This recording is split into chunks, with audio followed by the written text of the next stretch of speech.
Leo tells me, as the moderator, I have the opportunity to ask the first question, and people should start getting a card. I think Vicki has passed some out, and writing down a question. We'd be happy to take those and review them, or actually just read them. I won't review them much at all. But I have one question. I'll start with one for Mike, which is just very straightforward, and that is about the CUNY model. I think there may be people who are not familiar with CUNY's mission, the City University of New York, and how it could have such a record of lifting students out of essentially disadvantaged circumstances and and taking them into the middle class through education.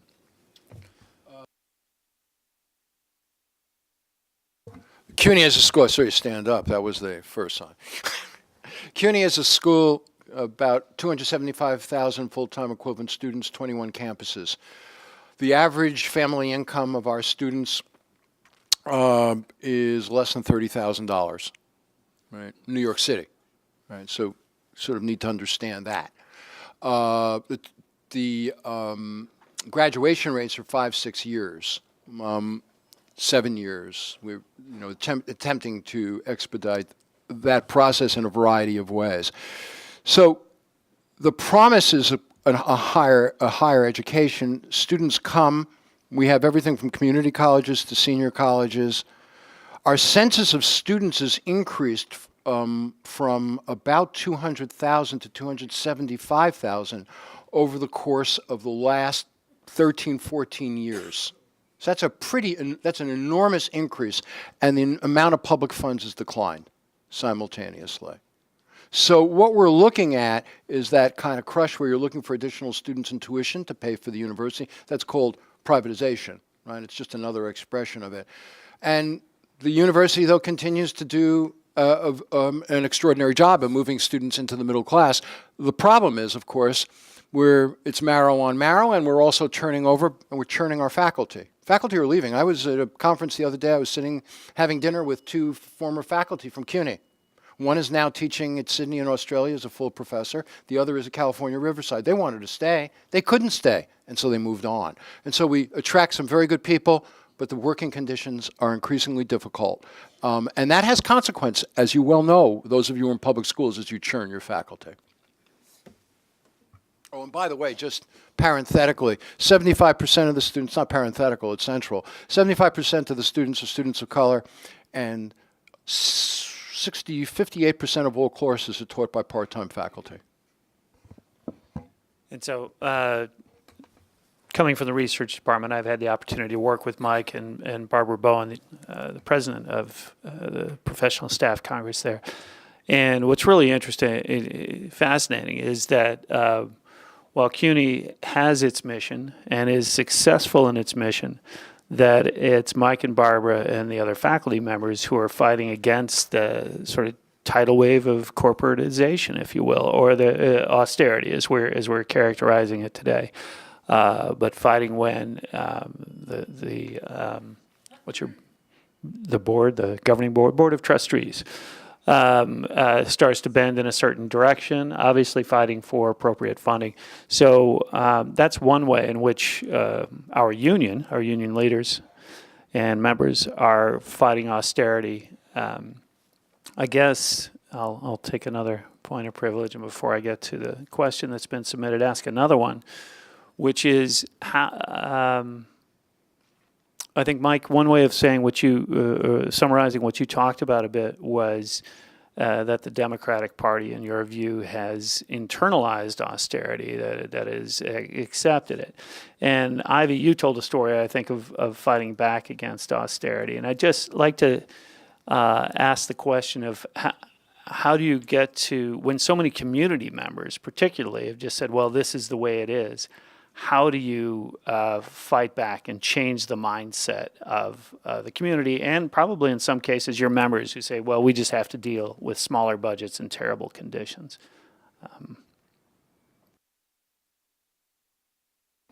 I'll say for us, it was definitely education. We had to educate community members and the parents to work with us. It was not something that we had to take. It wasn't the status quo of what it should be. We explained to them what we felt was going on in legislation. And I think the biggest issue for us, but it was also positive, is the fact that parents were seeing that legislation was just aimed at the city of Detroit. And we honed in on the fact that, we had a large issue with poverty in the city. We had an issue with black and brown children, and also with parents, and not trying to be negative towards parents, but letting them know that they were attacking them because they felt that they didn't know any better. And so one way to combat that was to be armed with education and to know the issues and what was going on. Thank you.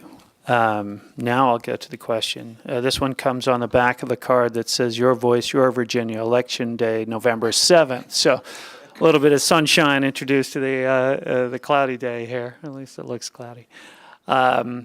And it's a question from Roberta Stanley, who asks, might we place a good deal of blame on Governors Engler, Cuomo, et cetera, Republican and Democrat there, for the downward trend in educational support? And is this higher ed primarily, or Well, actually, it's both.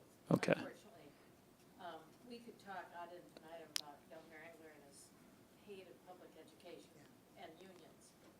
It's kind of Okay. a combo thing, but they have not provided the leadership we need to send out a forceful message that education is important to our society, whether it's K-12 or post-secondary.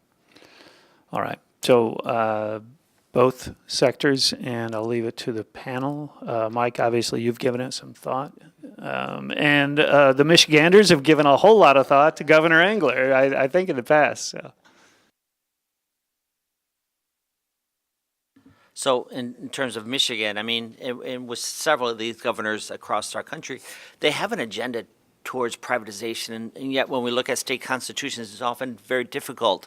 And they find new vehicles for that agenda, and charter schools and schools of choice and other vehicles are achieving that end. So I think they do really consciously. I think in Michigan with Engler, he had an opportunity to join Betsy DeVos and her husband on that big campaign to change our state constitution so that we could allocate public funds to private schools, which isn't allowed. But he didn't. He was politically very savvy, knew it wouldn't pass, and so instead he achieved privatization via charter schools. The back door, and I think Betsy DeVos has learned that was really effective. I know there was a bit of a schism between the two at the time, but that's fascinating. But I think another thing about this is there is a shift in our country with this notion of what's public or private, or the public good and the private good. And increasingly, we see acceptance of education being a private good with returns to there's going to be winners and losers. And this is where politically we don't have a voice in the Democratic Party even that speaks out on this, the nature of the public good and why it's important. And again, when I contrast with other countries and I see how they handle austerity and the directions they're going, we're not seeing this shift in. There's a shift in other countries as well, but not to the same extent of this shift in this notion of what's public good or private good. But we're seeing it in our country, and increasingly politicians from across the spectrum just seem to accept that this shift is happening, and we need a voice to say there's an alternative, and there's a reason why we need public education. Yeah, I'd say that instead of looking at New York State, and I don't think it's much different probably in any other state, there's money that finances these political elections, right? Big money that finances it. And when big money is in the middle of financing political elections, it has an influence. I mean, we'd be naive to think otherwise. In New York State, we know that some of the charter school investors or supporters also support the governor. And so he has a particular agenda in relationship to public education in conjunction with those folks who finance or help to finance his campaigns. So that makes it bipartisan. Charter schools become a bipartisan issue, and lifting the cap becomes, in New York State, becomes a bipartisan issue. On public higher education, it just doesn't seem to have, it has no real traction in state government. When you lose 18% of your funding, public state funding, over a 7 or 8 year period, there's a story in the middle of it with one governor. And when you're allowing tuition increases for students whose family income is largely, at or below poverty levels, then that tells another story, and you're willing to allow the numbers of students to grow without a sufficient number of full-time employees. This part of the story is presided over by a Democratic governor. And so how you push back against that, it seems to me, part of that story has to be, in this instance, when you have a 2% budget cap, which is what the governor of New York imposed, right? He imposed a 2% budget cap and expansion. You can't really do much anymore. That's an austerity budget in as much as large parts of that are already pre-marked on the basis of federal entitlements that have to be covered. That comes out of that 2%. So, for example, public higher education might get on or K through 12 are going to get much smaller shares, certainly higher ed, than healthcare. So all of that becomes part of a formulation that keeps a lid and normalizes the austerity. People come to accept it.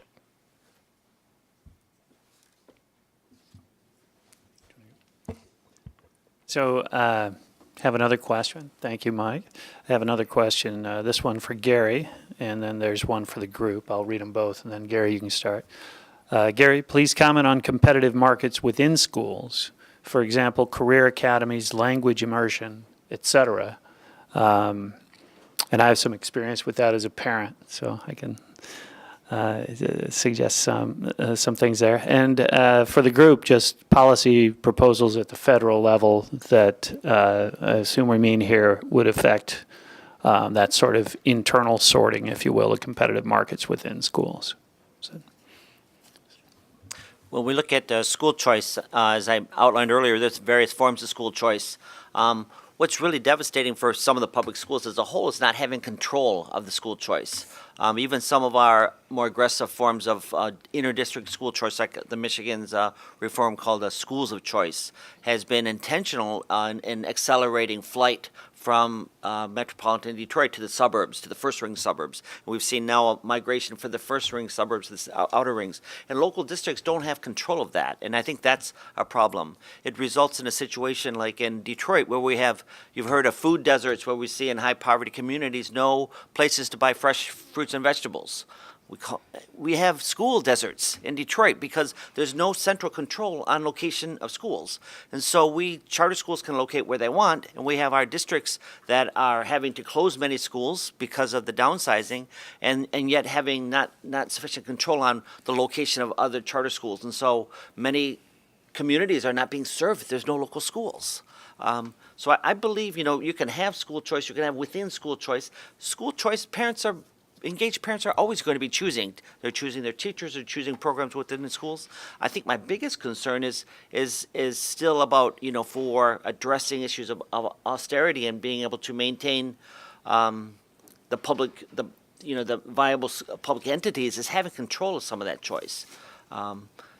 And when we have within school choice, that's something that can certainly be controlled by the district, and the resources can still be pooled so that we can address fixed costs. We can still address those obligations for pensions and other things. Okay. Anyone else on sort of federal proposals, maybe at the policy proposals at the federal level?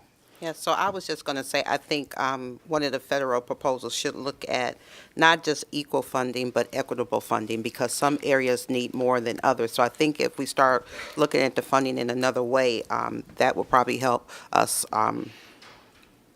in the states. But also, I think our country as a whole has forgotten about the importance of education. There should be some type of campaign to focus on the importance of education. There used to be all kind of commercials and things about education that we don't have anymore. And another issue is how special education is funded.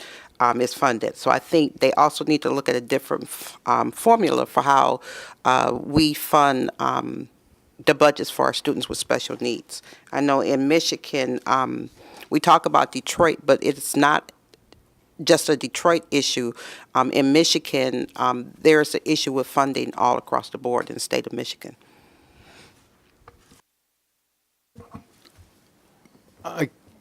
There have been proposals. They're not coming from Congress. They're coming outside. Frankly, there are movements in the country that are speaking about free tuition. They're speaking about conversion of part-time faculty positions into full-time. There are platforms that are emerging within the more progressive wing of the Democratic Party to take those issues and run with them, particularly into suburban areas, certainly as well as urban areas, as a way of drawing voters to the party. So there are proposals that are beginning to emerge on public higher education. I think there's a recognition that something is going to have to be done based upon the amount of debt that students are accumulating on the one hand, and the kinds of consequences, really, to public higher education as a result of an over-reliance on part-time faculty on the one hand, and an absence of supports necessary for people to graduate on time on the other. So there are proposals emerging, but they're not yet being they're not yet on the floor, Senate and Congress, but they're emerging. Returning to K-12, I just say as a parent, I can think of a couple examples where there's sort of within school or within district choice that's very informal or unnoticeable. One is I send my kid to I have three boys. Have sent the kids to an elementary school in the neighborhood that's very good. I mean, it's a school of right or whatever they call it. It's the neighborhood zone school. They can attend there without a lottery, without anything. About 500 kids, 600 kids. The PTA has an annual budget of $250,000 and $250,000 in reserves. So that's the Washington. There's been an article in the Post about some of the schools across D.C. and the wild variations. So here's a case that I can send my kid to that school and cough up some money to contribute to the PTA. Someone in a different part of town with families that don't have those resources have to just take the district budget the way it is. There are obviously programs designed to give money to more needy students. And schools and all kinds of things, as we all know from the real world, they don't work very efficiently, and so the money doesn't get distributed that way, and then it's complemented by this PTA with huge resources. The second thing is my older son, middle son, now has started at Deal Middle School. If you know Washington, D.C., Kaya Henderson, our former chancellor, wanted to make every middle school a deal. Across the country, everyone thinks there's a problem at middle school, and Deal has an international baccalaureate program that is school-wide. Every child who attends is in international baccalaureate classes, and that's an attempt to make it rigorous, to raise standards, and to provide an excellent education for all children. And it's I should say, it being a middle school and larger, much larger than the elementary school, it draws from a bigger pool. And there are certainly students of color, students who are economically disadvantaged, and it is a diverse population. But just to give you an idea of how much nuance there is in this kind of thing, what may not get publicized is that if you're entering as a sixth grader, you can either take sixth grade IB mathematics, which is pretty rigorous. I taught middle school, junior high, and high school math, and so I understand that this is pretty serious math for sixth graders. Or you can, they test all the kids, and many of them, about half, tested into seventh grade IB math, even though they were sixth graders. So even within, this is within school programs like this, there is segregation that goes on that may not be apparent from the outside.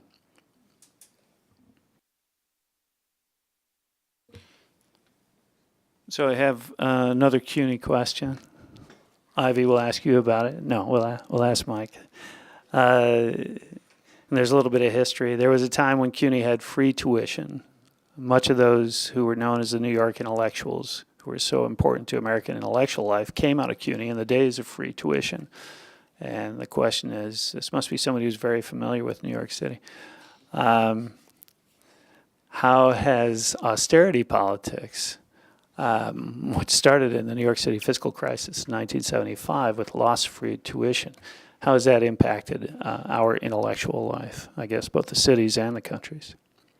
Well, I keep forgetting. I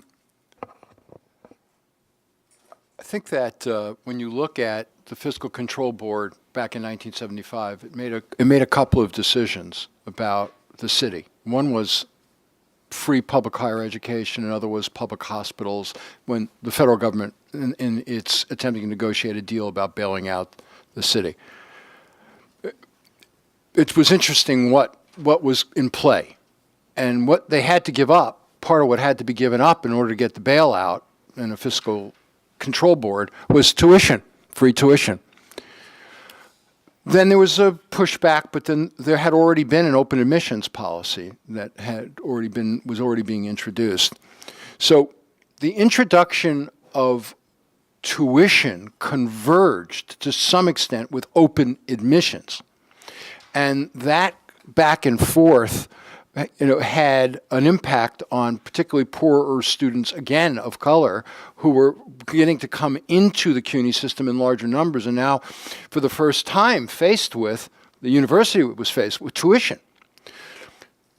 So, even the historically, CUNY admitted very few students, relatively speaking. Maybe 30, 40, the tens of thousands. After open admissions, it pretty quickly moved to over 100,000. Standards before open admission were very, very high. They were near Ivy League high when I graduated from high school. They refer to some of the schools as Harvard on the Hudson. And such was the reputation. So how has all of that had consequence for intellectual life? Well, I'll put it to you this way, and I sort of take the one statistic. If I have to work 20 hours a week to go to college, or 25 or 30, my ability to participate in the intellectual life of a university is almost zero. I'm running a class, and I'm running out. And I'm sort of juggling my classes with my work responsibilities. Some part of that responsibility in terms of work is about tuition. Not all of it, but some part of it. So to the extent that we want to incubate an intellectual life within those colleges, we have to provide the students with the support to have the experience as a more or less full-time student, as close as we can approximate it. That effort's not being made, and that intellectual life suffers as a result, not only within, but it gets transported out as well, because the education too often becomes more functional, and many factors that account for it. But if I'm working and trying to get through, it becomes more utilitarian than it is an intellectual life. And that's a shame, right? That's a shame. That's a real loss for everybody. It's a loss around a civic life, it's citizenry, creativity, exploration of parts of yourself that you never knew existed, and you find as a university student. It's just a shame, and it is enormous loss to the society as a result. All right. I think we have no more questions, so I'll just end by saying thank you to the panelists. You've brought real passion and your experience as knowledge to this, and it's an important discussion. So thanks to the Shanker Institute.